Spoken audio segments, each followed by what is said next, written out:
როგორ ხედავ შენს თავს სამომავლოდ ამ დივიზიონში? ამ საღამოს ბევრმა ძლიერმა მებრძოლმა დიდებული სანახაობა გვაჩვენა.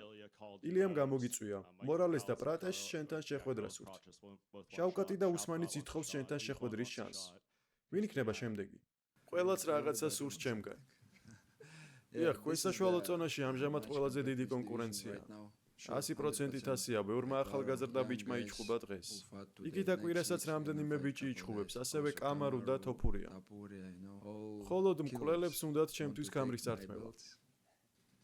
არა, არ დაგითმობთ. ორგზის ჩემპიონობისთვის ძალიან ბევრი ვიშრომე. დიდი წონის კლება აღარ მომიწევს და ამიტომ ჩემი კამრის დაცვას ბევრჯერ ვაპირებ.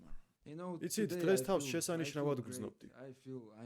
გრძნობ მზად ვარ ნებისმიერს შევხვდე. ჩუბუქ წონაში ძალიან რთული იყო წონის კლება, ძალების კარგად აღდგენა და კარგი სანახაობის ჩვენება, თუმცა დღეს ვიგრძენი რომ ეს ჩემი დივიზიონია და კამარს კიდევ ბევრჯერ დავიცავ.